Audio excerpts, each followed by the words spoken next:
आज जिस टॉपिक के ऊपर बात करेंगे वो है डिप्रेशन कहाँ से आते हैं। हम लोग अक्सर ही डिस्कस करते हुए सुने हैं डिप्रेशन से ओवरकम कैसे करें, लेकिन डिप्रेशन कहाँ से आते हैं इस बारे में उतना ज्यादा बातें नहीं होते हैं। तो हम सभी को समझना जरूरी है ताकि हम लोग डिप्रेशन से खुद भी बच पाए और हमारे जो फ्रेंड्स एंड फैमिली वाले हैं उनको भी बचा पाए उस डिप्रेशन से। हर एक इंसान के लाइफ में अलग अलग सिचुएशन में आते हैं। जैसे कि मान लीजिए अगर कोई स्टूडेंट है जो कि बोर्ड एग्जाम देने वाला है, उसका टारगेट है कि फर्स्ट आना, तो अगर वो फर्स्ट नहीं आएगा किसी कारण की वजह से तो वो डिप्रेशन में चला जाता है। जो कि उनके जो एक्सपेक्टेशन है वो अगर फुलफिल नहीं होता है या वो लोग जिसके अकॉर्डिंग सोच के रखते हैं ऐसा अगर नहीं होता है तो वो लोग डिप्रेशन में जाते हैं। जैसे कि जो लोग गवर्नमेंट जॉब की प्रिपरेशन लेते हैं, अगर उनके बारे में सोचेंगे तो और एक एग्जाम्पल हम लोगों को मिल जाएगा। कुछ इंसान 5 साल 6 साल अपने लाइफ के इतने सारे टाइम एक फील्ड के लिए दे देते हैं।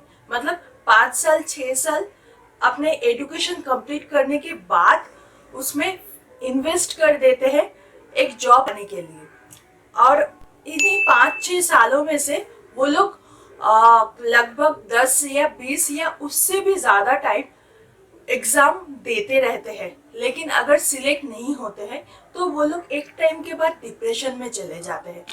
तो अगर किसी फील्ड में आपको कोई पोजीशन मिल नहीं रहा है, मैं ये नहीं कह रही हूँ कि आपको कोशिश नहीं करनी चाहिए, लेकिन अगर कोई पोजीशन आपको नहीं मिलता है या बहुत टाइम से आप ट्राई कर रहे हैं लेकिन नहीं हो पा रहा है, तो उन सिचुएशन में आपको क्या करना चाहिए ये समझना होगा कि या तो आपकी टेक्निक गलत है, मतलब जो टेक्निक से आप एग्जाम की तैयारी कर रहे हैं या प्रिपरेशन कर रहे हैं उस टेक्निक में कुछ ना कुछ कमियां हैं जिसकी वजह से आप उनमें अच्छे रिजल्ट नहीं ला पा रहे या वो फील्ड आपके लिए नहीं है।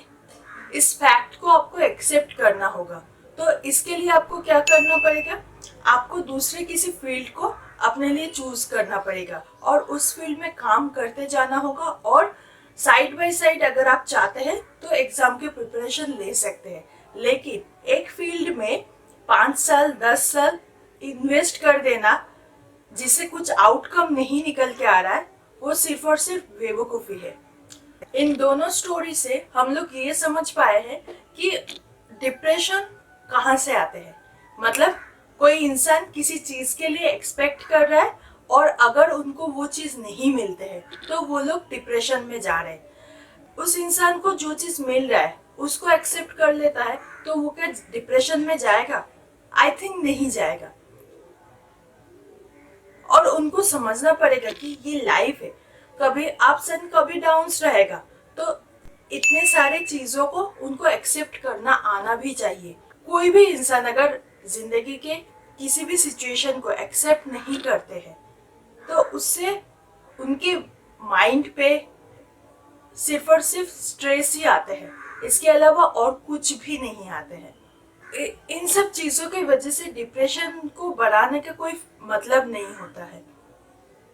आज का मैसेज बस इतना ही है, आपके लाइफ में कोई भी सिचुएशन क्यों ना आए आप उसको एक्सेप्ट कीजिए।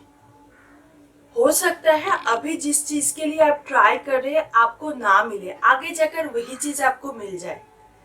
इसीलिए आपको सिर्फ और सिर्फ पेशेंस रखना होगा और बिलीव रखनी होगी कि हो जाएगा। लेकिन कभी भी डिप्रेशन में मत जाइए, उससे अल्टीमेटली आपको कोई फायदा नहीं हो रहा है। बस यही चीज आपके साथ शेयर करनी थी। Thanks for watching. ऐसे और भी वीडियोस के लिए आप मुझे Instagram, TikTok, YouTube, Facebook, Twitter पे फॉलो कर सकते हैं, और आपके जो अनुभव है उसको कमेंट सेक्शन पे जरूर शेयर कीजिए।